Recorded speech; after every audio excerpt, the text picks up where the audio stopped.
Hello hi friends, ఎలా ఉన్నారు? బాగున్నారా? బాగుండాలి. నేను మీ పర్వీన్ని నెల్లూరు నుంచి మీ ముందుకి ఇంకొక రెసిపీతో వచ్చేసానండి. ఒక వారం అయింది కదా నేను రెసిపీ పెట్టి, అందుకోసము ఇప్పుడు చిన్న రెసిపీతో మీ ముందుకు వచ్చేసాను. ఇక్కడ చూడండి, 1/2 kg ఆలుగడ్డ తీసుకున్నాను అనమాట. ఇలా సన్నగా ముక్కలుగా కట్ చేసి పెట్టుకున్నాను. ఇక్కడ వచ్చేసి ఆకుకూర, ఇది వచ్చేసి 6 కట్టలు, 3 మీడియం సైజు ఆనియన్ తీసుకున్నాను. ఇక్కడ 3 టమాటాలు తీసుకున్నాను అనమాట. దాంట్లో కొంచెం కొత్తిమీర. ఇక్కడ వచ్చేసి కొబ్బరి మసాలా, ఇది అల్లం తెల్లుల్లి పేస్ట్, 2 స్పూన్ కారం, 1 స్పూన్ ఉప్పు, కొంచెం ధనియాల పొడి, కొంచెం పసుపు పొడి వేసాను. ఇక్కడ వచ్చేసి గరం మసాలా అండి. నేను ఇక్కడ కుక్కర్ పెట్టుకున్నాను అనమాట.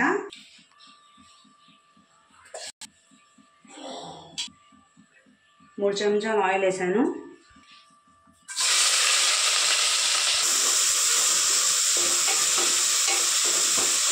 ఇప్పుడు ఇది కొంచెం బ్రౌన్ కలర్ రావాలి. చూడండి ఫ్రెండ్స్, ఇక్కడ గోల్డ్ కలర్ వచ్చేసింది కదా. ఇప్పుడు మనం దీంట్లో అల్లం పేస్ట్ వేసుకున్నాము. చెంచా అల్లం పేస్ట్ వేసాను. ఇప్పుడు ఈ మొత్తం వేసిన మసాలాలు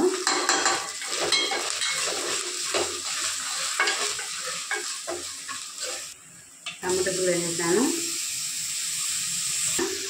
1 స్పూను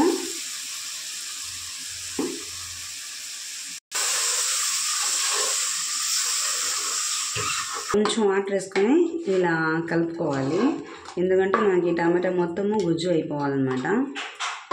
ఫ్రెండ్స్, ఇలాగా గుజ్జు అయిపోయింది కదా.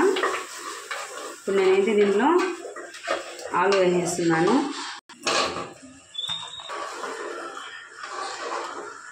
దీంట్లో ఆకుకూర మొత్తం వేసేస్తున్నాను. ఇలాగా మెల్లిగా మనము మొత్తం కలిపేద్దాం, మిక్స్ చేసేద్దాము.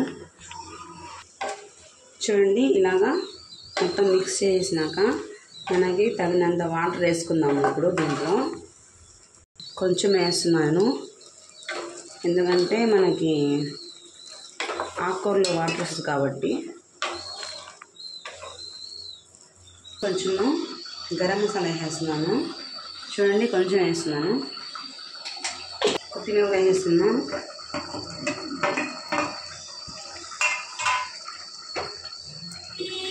నేను ఇప్పుడు మూత పెట్టేస్తున్నాను అన్నమాట. ఒక 2 విజిల్స్ తర్వాత స్టవ్ ఆపేద్దాం, ఓకేనా? చూడండి ఫ్రెండ్స్, అయిపోయింది.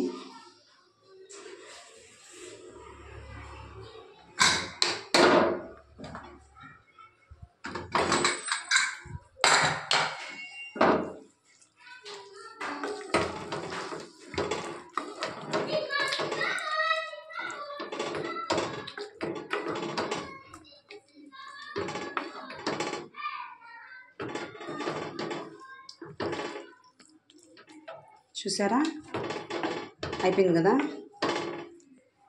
ఇప్పుడు మనకి ఇంత వాటర్ ఉంది కదా అని అనుకుంటారేమో, ఆ వాటర్ ఏం కాదండి. చల్లంగా అయిపోతే మనకి వాటర్ తగ్గిపోతుంది, ఓకేనా? ఇప్పుడు ఇది వైట్ రైస్లోకి బాగుంటుంది, రోటీలోకి బాగుంటుంది. మీకు నచ్చితే లైక్ చేయండి, మా ఛానల్ని సబ్స్క్రైబ్ చేయండి, కామెంట్ బాక్స్లో కామెంట్ పెట్టండి, లైక్ చేయండి ఫ్రెండ్స్.